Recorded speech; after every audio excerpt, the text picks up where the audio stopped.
Forms जो हैं वो अर्थ के ऊपर कैसे बनी, इतनी सारी लाइफ फॉर्म्स जब हम अर्थ के ऊपर देखें, या हम देखें कि यूनिवर्स में ये अर्थ कहाँ से आई, तो जब हम कहानी को वहाँ से शुरू करते हैं, हम कहानी को वहाँ से शुरू करते हैं कि कैसे बिग बैंग थ्योरी हुई, यूनिवर्स बना, फिर लाइफ आई, फिर अर्थ के ऊपर किस तरीके से लाइफ आई, फिर लाइफ के बाद में कैसे इतने सारे वेरिएशंस आए, और ये जो बायोडाइवर्सिटी दिखाई दे रही है इतनी सारी, ये हम अगर जानना चाहते हैं और हम ब्रॉड स्पेक्ट्रम पे बात कर रहे हैं तो ये प्रोसेस है। और हम ये कहेंगे कि अभी भी जितनी बायोडाइवर्सिटी दिखाई दे रही है, जरूरी नहीं है कि आने वाले हजारों साल बाद बायोडाइवर्सिटी ऐसी हो, बायोडाइवर्सिटी चेंज हो सकती है, यानी प्रोसेस चालू है, प्रोसेस अभी भी चालू है। ये नहीं है कि हम कांस्टेंट हो गए कि हाँ भाई ठीक है अब जो बायोडाइवर्सिटी है ये फाइनल हो गया, ये रिजल्ट हो गया, नहीं। अगर हम ये इस एस्पेक्ट में इसको देख रहे हैं, हम ये देख रहे हैं कि कैसे अर्थ बनी, कैसे लाइफ फॉर्म बनी, इतनी बायोडाइवर्सिटी कैसे आई, और अब आगे कई सालों बाद भी क्या ये बायोडाइवर्सिटी फिक्स हो गई, क्या नहीं, फिक्स नहीं हुई है, आगे क्या होगा, आगे भी बायोडाइवर्सिटी चेंज हो सकती है। आज से 1000 साल बाद जो भी हो वो पढ़ रहे हो कि ऐसे हुआ करते थे, इतने हजारों साल पहले ऐसे हुआ करते थे। आज तो जो ऑर्गेनिज्म है उनके अंदर इतने सारे वेरिएशन आगे, क्योंकि एनवायरमेंटल स्ट्रेस बदलेगा तो लाइफ फॉर्म्स भी बदलेंगी, और ये प्रोसेस जो है वो आगे से आगे चलता रहेगा, रिजल्ट सामने आएगा ही नहीं, रिजल्ट निकलेगा ही नहीं, ठीक है। लेकिन अगर हम देखिए, अंतर समझ लीजिए, अंतर अच्छे से समझ लीजिए, लेकिन अगर हम इसी बात को हम एक लाइफ के ऊपर बात करें, ठीक है, हम जैसे ह्यूमन की बात करें, हमारी बात करें, ठीक है, हम हमारी बात करें, केवल हम डिस्कशन करें कि हम कैसे बने, हम और बाकी लाइफ फॉर्म्स की बात ही नहीं कर रहे, हम केवल ये करेंगे हम हमारे जैसे कैसे बने। तो हम क्या स्टडी करते हैं कि हमारे से पहले निएंडरथल था, निएंडरथल से पहले दूसरे तरीके के मैन थे, ऑस्ट्रेलोपैथिकस, रामापैथिकस, होमो हैबिलिस, होमो इरेक्टस, हम सब की बात करते हैं, हम चिंपैंजी तक पहुंच जाते हैं, पीछे तक जाते हैं, और फिर हम ये कहते हैं कि अल्टीमेटली क्या हुआ, इन सब से चलते चलते आज का जो प्रेजेंट मैन है वो बन गया, हम आज प्रेजेंट मैन जो है वो हम बन गए। तो हमने बात किसकी की, केवल हमारी बात की कि हम आज जो प्रेजेंट खड़े हुए हैं हम कैसे बने। तो हमने केवल अपनी स्टोरी को ही डिस्कस किया, और अपनी स्टोरी को हमने देखा कि हम कहाँ से आए पीछे से, और हम एंड रिजल्ट क्या हुआ कि पहले ये था ऑस्ट्रेलोपैथिकस, रामापैथिकस, होमो हैबिलिस, होमो इरेक्टस, निएंडरथल, ऐसा होते हुए अल्टीमेटली कौन बना, होमो सेपियंस सेपियंस। तो होमो सेपियन सेपियन अब राज कर रहा है, ठीक है, कौन है, होमो सेपियन सेपियन है। अब ये क्या हो गया, एंड रिजल्ट, ये हमारे पास रिजल्ट आ गया हमारा, ठीक है। तो जब हम एक लाइफ फॉर्म की बात कर रहे हैं तो ये एंड ऑफ द रिजल्ट है, ठीक है। हमने केवल बात की कि हॉर्स कैसे आया, ये जो हॉर्स हम दौड़ते हुए देखते हैं ये कैसे आया, तो फिर हम हॉर्स की फॉसिल्स उठा करके देखते हैं, फिर वो फॉसिल्स में हम ईओइक्पस, मेरिइक्पस जो हम सारा पढ़ते हुए आते हैं कि पहले छोटा था, फिर बड़ा हुआ, और आज का ये प्रेजेंट हॉर्स बन गया, ये रिजल्ट है कि ये हॉर्स ऐसे बना, ठीक है। जब हम इस तरीके से बात करते हैं तो हम क्या कह रहे हैं, हम कह रहे हैं कि ये इवोल्यूशन जो है वो प्रोसेस का रिजल्ट है, ठीक है। अब थोड़ा सा कन्फ्यूजन हो रहा है कि क्या बात हुई कि पूरे लाइफ फॉर्म की बात करी, तो हमने क्या किया, इसको प्रोसेस बोला, और जब हमने केवल एक पर्टिकुलर लाइफ की बात की तो हमने इसको क्या बोला, प्रोसेस का एंड रिजल्ट बोला, ठीक है। तो ठीक है, ये बात आज भी एनसीईआरटी में लिखी हुई है कि भाई अभी इस बात को क्लियर भी नहीं कर पाए हैं कि वास्तव में ये प्रोसेस है या एंड रिजल्ट है, लेकिन जो बात हम समझे वो बात हम ये समझ गए कि अगर हम ब्रॉड स्पेक्ट्रम में बात कर रहे हैं तो ये प्रोसेस है, और हम एक लाइफ फॉर्म की बात करते हैं तो ये क्या है, प्रोसेस का एंड रिजल्ट है, ठीक है। ये चीज़ अपनी क्लियर हो गई। अब हम कहाँ तक पहुँच गए, हमने देखा कि पॉपुलेशन की स्टडी का जो इम्पैक्ट था वो किस पर आ गया, डार्विन के ऊपर आ गया। अब हम आगे बढ़े मैकेनिज्म ऑफ इवोल्यूशन, और मैकेनिज्म ऑफ इवोल्यूशन में हमको ये समझ में आ गया कि मैकेनिज्म ऑफ इवोल्यूशन में बहुत बड़ा रोल किसका है, नेचुरल सिलेक्शन का है, ठीक है।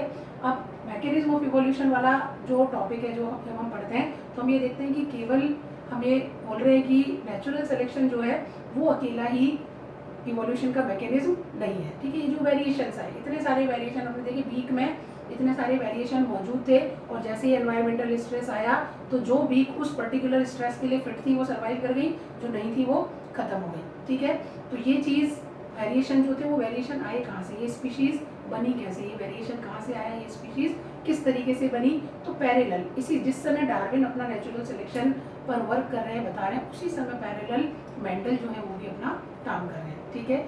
मेंडल ने फैक्टर बताए कि फैक्टर क्या करते हैं, कि फैक्टर जो होते हैं वो एक जनरेशन से दूसरी जनरेशन में जाते हैं, और गैमीट फॉर्मेशन के समय क्या होता है, एलीन जो होता है वो सेपरेट होते हैं, वो एलीन को फैक्टर बोलते थे, वो सेपरेट होते हैं। दैन फिर जब फ्यूजन होता है, गैमीट आपस में मिलते हैं तो रिकॉम्बिनेशन हो जाता है, और उसके अंदर डिफरेंट कैरेक्टर्स जो होते हैं वो दोनों गैमीट के आपस में जुड़ते हैं, और कुछ नया वेरिएशन जो होता है वो वहाँ पर हमको देखने को मिल जाता है। लेकिन डार्विन उस समय अपने वर्क के ऊपर इतना ज़्यादा बिजी थे कि उन्होंने साइलेंस रखी, उन्होंने इस चीज़ को अपने ऑब्जर्वेशन के साथ में जोड़ा ही नहीं। मेंडल के जो एक्सपेरिमेंट थे उसको अपने साथ में उन्होंने कहीं जोड़ा नहीं, और कुछ मेंडल के एक्सपेरिमेंट हुए भी क्या थे कि लाइट में ढंग से आ भी नहीं पाए थे, और मेंडल को अगर समझ में नहीं आ रहा था तो उन्होंने साइलेंस रखी, उसको इसमें उन्होंने अटैच नहीं किया। ठीक है, ये चीज़ चल रही है कि नेचुरल सिलेक्शन जो है वो इवोल्यूशन की मैकेनिज्म है। अगर हम देखें, अब हम देखें तो मेंडेलियन जो हम देखते हैं कि मेंडल के जो फैक्टर है वो भी इवोल्यूशन की क्या है मैकेनिज्म के अंदर हम पढ़ सकते हैं कि इवोल्यूशन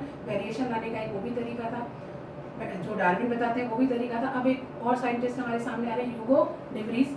ह्यूगो डिवरीज ने बताया कि नहीं, ये जो वेरिएशंस आते हैं वो वेरिएशंस जो होते हैं वो इतने स्लोली नहीं आते हैं कि धीरे धीरे वेरिएशन आ रहे हैं, ऐसा नहीं है। सडन चेंज आता है जीन में, सडन चेंज होता है, और जीन में जो सडन चेंज होता है वो चेंज क्या करता है, एनवायरनमेंट के हिसाब से फिट अगर होता है तो वो आगे बढ़ जाता है, इनहेरिट हो जाता है, और उस टर्म को उन्होंने दिया म्यूटेशन। कि वो क्या होता है, म्यूटेशन होता है। तो म्यूटेशन कैसे होता है, रैंडम होते हैं और डायरेक्शन लेस होते हैं। रैंडम का मतलब कोई भी जीन जो है वो अपने आप को क्या कर सकता है, एकदम से चेंज कर सकता है, बिल्कुल फिक्स नहीं होगा। जैसे हम डार्विन के अगर हम चेंजेस देखते हैं, डार्विन के अंदर अगर हम आगे की प्रोग्रेस देखते हैं तो उसके अंदर क्या होता है, एनवायरमेंटल स्ट्रेस में कौन सी चीज़ फिट हो रही है वो चीज़ क्या हो रही है, आगे बढ़ रही है। ठीक है, यहाँ पर जो ह्यूगो डिवरीज है उसकी म्यूटेशन क्या है, जीन में सडन कोई भी चेंज आया, वो चेंज आकर के पड़ा हुआ है, अचानक से चेंज आया, और वो चेंज अगर अकॉर्डिंग टू एनवायरनमेंट फिट है तो एनवायरनमेंट क्या करता है, उसको एक्सेप्ट कर लेता है, और एकदम से वो इनहेरिट होता है और आगे की जनरेशन में वो आता चला जाता है। ठीक है, तो जो म्यूटेशन है वो सडन चेंज होता है, एकदम से सिंगल स्टेप। लार्ज म्यूटेशन उन्होंने सॉल्टेशन वर्ड दिया कि एक ही स्टेप के अंदर स्पीशीज नई फॉर्म हो जाएगी, एक ही स्टेप में नई स्पीशीज फॉर्म हो जाएगी, एक ही बार बस चेंज आया और नई स्पीशीज फॉर्म हो गई। डार्विन कहता है कि ये स्लोली ग्रेजुअली धीरे धीरे चेंज आते हैं। तो यहाँ डार्विन और डिवरीज के अंदर थोड़ा सा क्या रहता है, हम बोलेंगे कि कंट्रोवर्सी है कि डिवरीज जो है वो क्या कहते हैं कि साल्टेशन है, सिंगल स्टेप लार्ज म्यूटेशन है। डार्विन कह रहे हैं स्लोली है, डिवरीज कह रहे हैं रैंडम है, वो कह रहे हैं फिक्स है, डायरेक्शन फिक्स है उसका, और जो डिवरीज है वो क्या कह रहे हैं कि डायरेक्शन लेस है। ठीक है, कोई डायरेक्शन नहीं है, कैसे भी आ सकते हैं, आगे भी बढ़ सकते हैं और पीछे भी जा सकते हैं। ठीक है, तो ये हमारे पास में क्या चल रहा है, मैकेनिज्म चल रहा है किसका, इवोल्यूशन का। यहाँ तक अपने को बात समझ में आई कि इवोल्यूशन का मैकेनिज्म ये चल रहा है कि या तो इवोल्यूशन में रोल है किसका, एक तो रोल है मेंडल की फैक्टर हम देख रहे हैं, इनका भी रोल है जो डार्विन है उनके नेचुरल सिलेक्शन का भी बहुत बड़ा रोल है, इवोल्यूशन हुआ उसके अंदर, हम उसको भी समझेंगे।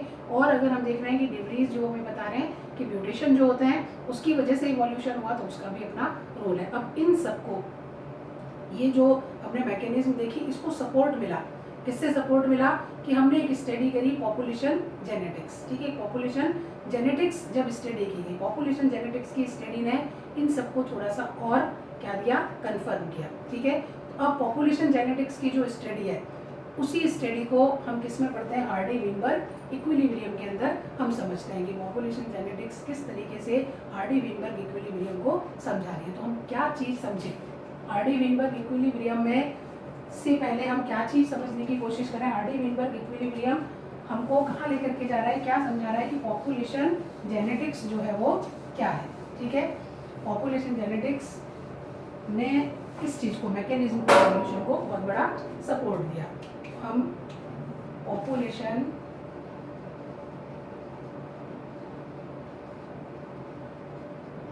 जेनेटिक्स समझेंगे। ठीक है, और पॉपुलेशन जेनेटिक्स में भी हमको क्या करना होता है, दो तरीके से हम बात करते हैं, फिर हम एक बार दो तरीके से बात करेंगे। इस वाले फिगर को आप छोड़ दो। एक हमारे पास होता है मैक्रो इवोल्यूशन और दूसरा हमारे पास होता है माइक्रो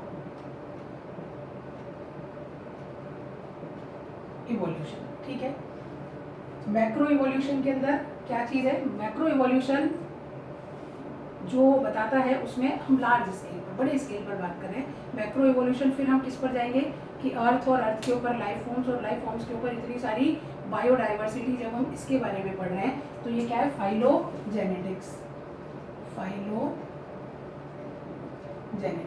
ठीक है, कि जब हम मैक्रो लेवल पे बात कर रहे हैं, बड़े लेवल पे बात कर रहे हैं, और हम कह रहे हैं अर्थ और अर्थ पे इतनी सारी लाइफ फॉर्म्स कैसे बनी, और ये प्रोसेस अभी आगे और भी बहुत सारी लाइफ फॉर्म्स, बायोडाइवर्सिटी हमको देखने को मिलती है। हम ये इवोल्यूशन जब हम चेक कर रहे हैं तो ये इवोल्यूशन कौन सा है, मैक्रो इवोल्यूशन। लेकिन जब हम छोटे स्टेप पर बात करें, हम माइक्रो पर बात करें, तो हम इसको बोलेंगे माइक्रो इवोल्यूशन। और माइक्रो इवोल्यूशन क्या कहलाएगा? पॉपुलेशन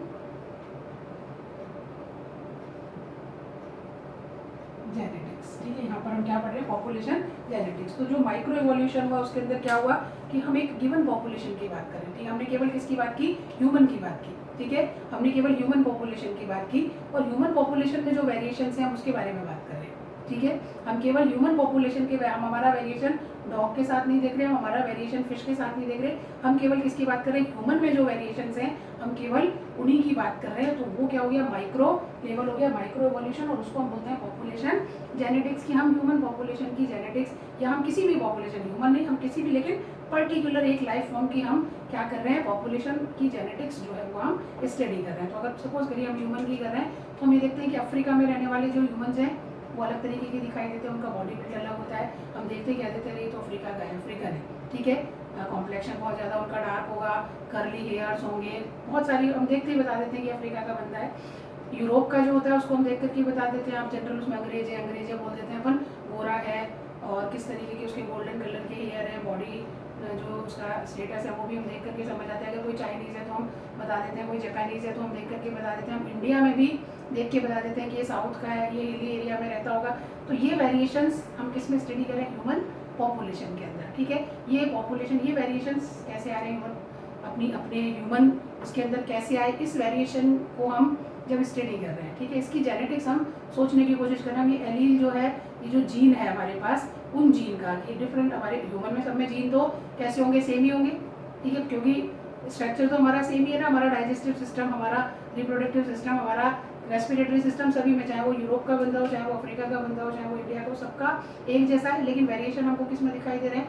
बॉडी का कलर कैसा है, हेयर कलर कैसा है, नोज का स्ट्रक्चर क्या है, आइज का स्ट्रक्चर क्या है। ठीक है, इसमें हमको क्या दिखाई दे रहा है? वेरिएशन। तो किसमें अंतर हमको दिखाई दे रहा है? एलील के अंदर, जीन की एलील के अंदर हमको क्या दिखाई दे रहा है? डिफरेंस दिखाई दे रहा है कि कलर अपने आप में जीन है, तो कलर के कितने एलील है। ठीक है, उसके अंदर हमको डिफरेंस नजर आ रहा है। ठीक है, शेप ऑफ नोज है, तो शेप ऑफ नोज एक जीन है, तो उसका एलील कितना है हमको समझ में आ रहा है। हेयर का जो एक तरीके से हम बोलेंगे कि हेयर का शेप हो गया कि वो कैसा है, स्ट्रेट है कि करली है, तो वो एक जीन हो गया, उसके एलील हो गए। ठीक है, तो ये वेरिएशन किस में आ रहा है? एलील के अंदर हमको क्या दिखाई दे रहा है? वेरिएशन दिखाई दे रहा है। तो जब हम ये डिस्कस कर रहे हैं तो हम किसको डिस्कस कर रहे हैं? पॉपुलेशन जेनेटिक्स को हम डिस्कस कर रहे हैं। ठीक है, और इस पॉपुलेशन जेनेटिक्स को डिस्कस किया, इसके बारे में बताया किसने हमको? हार्डी, वीनबर्ग, इक्विलिब्रियम ने, सॉरी हार्डी और वीनबर्ग जो साइंटिस्ट हैं उन्होंने, ये दो साइंटिस्ट हैं हार्डी एंड वीनबर्ग, इन्होंने हमको बताया। ठीक है, इन्होंने हमको एक स्टेटमेंट दिया, इन्होंने हमको एक बात बताई, और उस स्टेटमेंट में हमको क्या नजर आया उसको हमने नाम दिया हार्डी वीनबर्ग इक्विलिब्रियम। ठीक है, तो इन्होंने वर्क इसमें